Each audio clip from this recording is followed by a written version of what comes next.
है कि हम आपको समझा सकता हूँ जितना मैं जानता हूँ उतना, हालांकि व्याख्या नहीं कर सकता किसी की।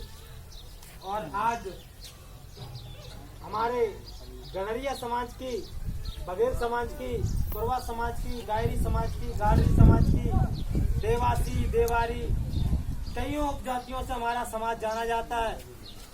और समाज की मातेश्वरी अहिल्याबाई होलकर की 295वीं जन्म जयंती है, जिसको हम जयंती के रूप में मनाते हैं। जब जन्म जयंती होती है तो जयंती के रूप में मनाते हैं। और आज मातेश्वरी का 31 मई 1725 को जन्म हुआ था और उसी 31 मई को लेकर के हम सभी लोग इस जन्म जयंती को मनाते हैं। और 13 अगस्त 1795 में माता जी का स्वर्गवास हो गया था और 70 साल की उम्र माता जी ने इस मानव रूपी शरीर के, मानव रूपी संसार, कलयुग रूपी संसार में मानव का रूप लेकर के 70 वर्ष बिताए थे।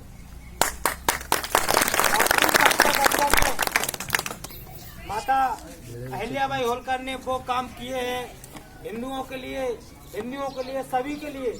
कोई भी उन्होंने जाति धर्म नहीं देखा। एक छोटी सी नगरी इंदौर जो गांव के रूप में था, उसके संस्थापक मल्लाराव होलकर की पुत्र वधु कही जानी थी और खांडेराव होलकर की पत्नी और इनका जीवन परिचय बहुत बड़ा है, सुनाने में बहुत समय लगे। और मैं कहता हूँ किसी महान पुरुष का पूरा जीवन परिचय नहीं सुना सकते, गुस्सा मत कराओ कि जितना उन्होंने किया, दिन खुशी का है, जितना उन्होंने कार्य किया है संसार में आकर के। कई मंदिर, सोमनाथ में, काशी विश्वनाथ मंदिर, गया में मंदिर, अयोध्या में मंदिर, उज्जैन में मंदिर, नासिक में मंदिर, घाट, बावड़ी, सड़क निर्माण, कई ऐसे धार्मिक स्थल के कार्य कराए हैं जिससे हमें गर्व की अनुभूति होती है। और ऐसा नहीं है, अगर किसी को जिंदा में माता स्वरी का और देवी का रूप दिया गया है तो वो अहिल्याबाई होलकर थी, उसको जिंदा देवी का रूप दिया गया था। उस समय की बात है, महाराष्ट्र के अहमदनगर के छोड़ी गांव में इनका जन्म हुआ। और इनके पिताजी, जो कि उस समय महिलाओं को शिक्षा नहीं दी जाती थी, महिलाओं को जब शिक्षा नहीं दी जाती थी तो उस समय इनके पिताजी ने इनको शिक्षा के लायक बनाया, पढ़ाया लिखाया और इनको अपने काबिल बनाया।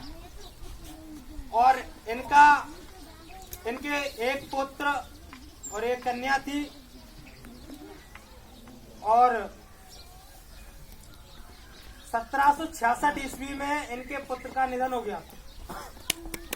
1767 ईस्वी में तुकोजीराव होलकर को इन्होंने सेनापति नियुक्त किया था। पेशवा से जब इनका युद्ध छिड़ा तो बहुत दिमागदार और चतुर बुद्धिशील हमारे अहिल्याबाई होलकर माता जी थी, जिन्होंने अपने जीवन में महिलाओं की सेना बना करके पेशवा का सामना किया। उस समय जब मातेश्वरी को लगने लगा कि हम पेशवा के आगे बहुत कमजोर है तो इन्होंने बहुत बड़ा बुद्धि से काम किया। इन्होंने पेशवा से कहा कि अगर आप महिलाओं की सेना से युद्ध करते हो, अगर आपको जीत भी हासिल कर लिया आपने, तो भी लोग आपसे कुछ नहीं कहेंगे। क्या कहेंगे? कि आपने महिलाओं से जीत हासिल की। अगर आप हार गए तो आपकी बदनामी हो जाएगी कि आप महिलाओं से हार गए। इस माता श्री ने वहाँ पर इतनी चतुराई भरी बात को कहा। उन्हें पता था पेशवा भारी था, क्योंकि हम महिलाओं की जनसंख्या में और उस समय की बंद कर दे, लगा देना, दे भाई, बंद कर दो। सही है। और उस समय जब इन्होंने पेशवा से कहा,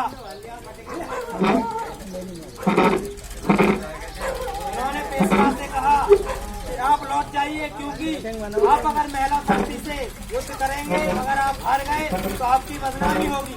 इसलिए पेशवा ने अपने दिमाग को ख्याल में रखते हुए कहा कि वास्तविकता अगर हम महिलाओं की सेना से हार गए तो हमारी वास्तविकता बदनामी हो जाएगी। इसलिए पेशवा ने युद्ध नहीं किया और महारानी को वहाँ पर शासन चलाया। और महारानी मातेश्वरी अहिल्याबाई होलकर ने कभी भी चले जा। अपने शासन काल में कभी भी प्रजा को दुखी नहीं रहने दिया। किसी भी जाति धर्म की प्रजा हो, हर प्रजा ने जिंदा जिंदा में इन्हों को देवी का रूप दिया। मातेश्वरी अहिल्याबाई होलकर के शासन में लेटर पैड पर कभी भी मातेश्वरी अहिल्याबाई होलकर ने अपना नाम नहीं लिखा। उन्होंने लेटर पैड के नीचे अगर कहीं पर भी लिखा है तो उन्होंने श्री शिव शंकर लिखा है। शिव शंकर की इतनी बड़ी महान भक्त थी, वैराग्य रूप इन्होंने रख लिया था। आज भी इनके हाथों में आप देखिए शिवलिंग हाथ में रहती है।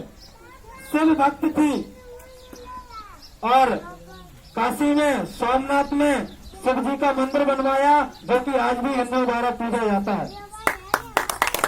ऐसी हमारी महारानी अहिल्याबाई होलकर थी, जिनके जीवन परिचय पढ़ने से और जीवन में एक ऐसा उबाल जगता है कि कुछ करने का मन होता है। आप सभी लोग जो बैठे हुए हैं, जो नहीं जानते हैं, उनको भी अगर जीवन परिचय पता चले तो उनको भी गर्व की अनुभूति होती है। और जब आप जानोगे और उसके बाद मानोगे, अगर मानते भी नहीं हो, जानते भी नहीं हो, तो आप इंसान नहीं हो। क्योंकि जानने के बाद मान लो, अगर कोई व्यक्ति यहाँ पर कुछ कह रहा है तो उसको सुनो और उसकी थोड़ी समझो कि अगर व्यक्ति क्या कह रहा है। अगर नहीं जानते तो उसको मान लो। और दूसरी बात, समाज के हर एक युवा को, समाज के हर एक बुद्धिजीवी को, समाज के हर एक बड़े शिक्षित व्यक्ति को अगर जानता है तो उसको अपनी बात को लेकर चलना पड़ेगा।